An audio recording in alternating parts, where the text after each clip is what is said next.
So I know my tagline in the last video was don't waste your money on the Casetify case, but now I'm saying don't waste your money at all because it could cost you more in the long term. And I don't want that for you. Hello everyone, welcome back to my channel. My name is Kara. Today I'm talking about something I wasn't planning on talking about, but there was a comment left recently in one of my videos and it caught my attention because I noticed that one of my videos has been gaining a little bit of popularity. The views have been going up a little bit.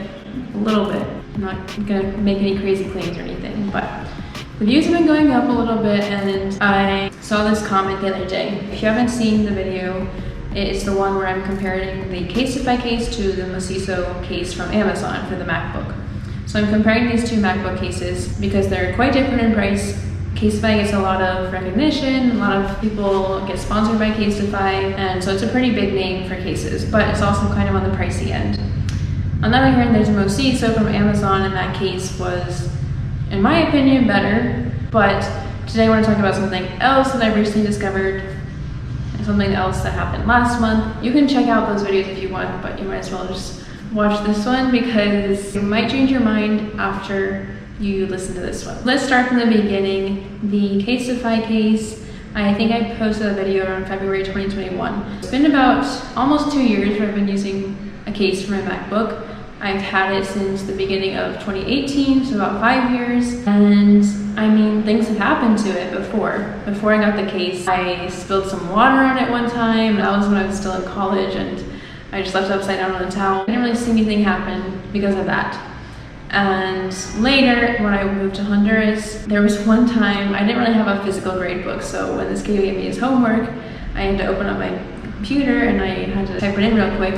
And then when I go to give him back his notebook with his homework, I hear a huge crash, the laptop falls onto the ground. The whole class of 3rd graders was like, I was like, oh, that just happened. Put it back in my backpack. Because I was a rotating teacher. I mean, I always was a rotating teacher, even though I was promised a classroom. Anyway, I'm getting way off topic, but never had a classroom. I ran around with my backpack and I didn't place a desk to put my laptop when I took it out, so it was just sitting in my backpack. Anyways, I'm way off track here. Basically what I'm saying, I've been using a case since the beginning of 2021. That's when I used my Casetify one. And then around April or May 2022, I switched to the Mosiso one. I had been using the Casetify one for over a year, and then I switched to Mosiso. This one, I felt it was a little bit better. This one did feel like a little bit more secure when I put it on. And I had the keyboard cover. It also, the one that I got came with some plugins. I can actually show you those because I still use these little Mosiso. The thing is, the MacBook doesn't have USB ports, so I need to use this.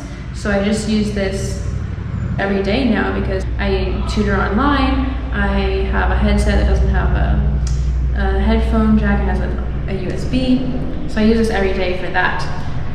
So this is still being used, but today I'm going to talk about why I'm not using this case anymore.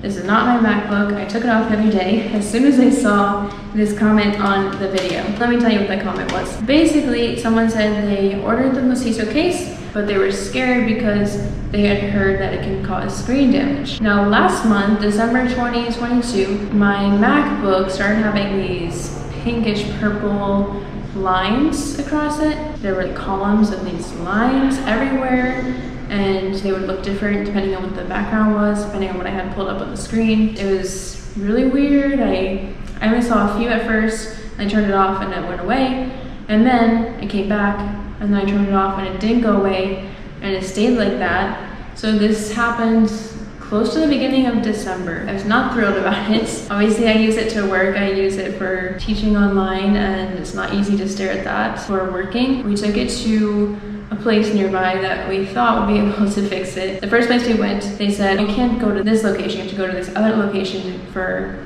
repairs. So we were gonna go, but then they were like, let's just see it first. We pull out the MacBook and they're like, oh, wait, we don't even work with MacBooks.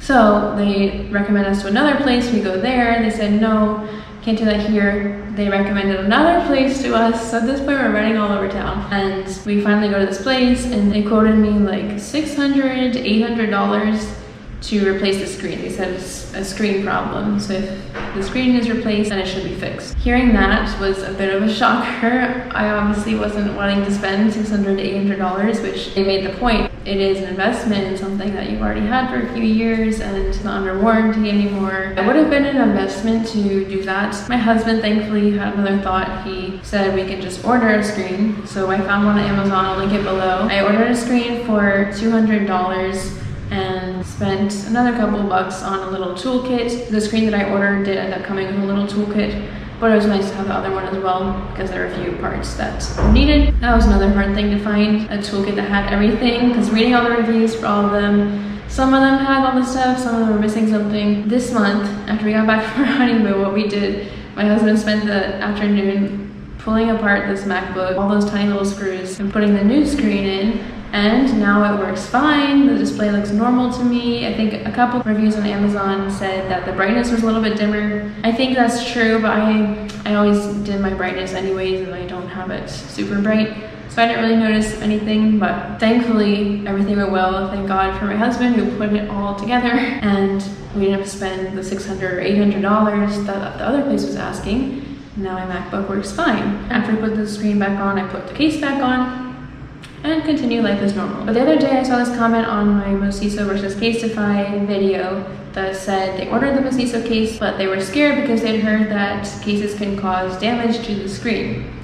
And then it clicked for me, that could have been what happened, because when the screen started having all those purple lines, there was really nothing that had happened recently to make it be like that. I didn't drop it, I didn't spill anything, nothing that I could think of happened. I was traveling recently, but I can't think of anything that happened during that time. There's no sudden point that I could point to, like, oh, that's why it's like this. I got up and ripped the case off right away when I read that comment, because I don't want to take any more chances. After that, I looked into it a little bit more, I did some research, and it does say on Apple support that if you use a keyboard cover or any type of thing between the screen and the keyboard when you close it, to remove that before you close it. It might have been due to that.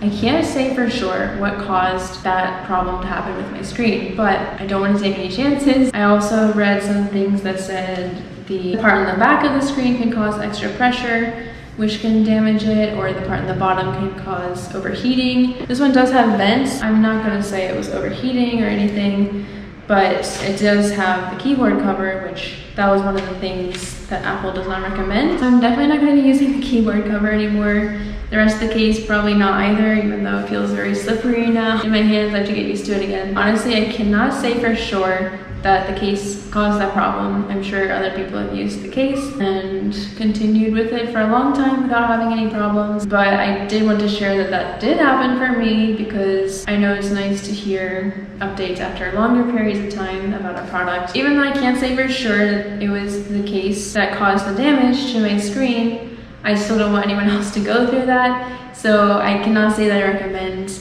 putting a case on your MacBook at all, honestly. I'll leave it up to you. I mean, it's your MacBook. If you want to put a case on it, that's fine. But as I was reading and researching about why the case causes damage or the keyboard cover causes damage, it did say that the MacBook is built pretty sturdy and it can withstand a lot on its own. So you might not even really need a case for your MacBook. I've done a pretty much 180 after those videos now, and I just wanted to share them because I don't think it's worth the risk. So I know my tagline in the last video was don't waste your money on the Casetify case, but now I'm saying don't waste your money at all, because it could cost you more in the long term. And I don't want that for you. Obviously, it didn't happen with the Casetify one, which didn't have a keyboard cover, so it could have been caused by the keyboard cover.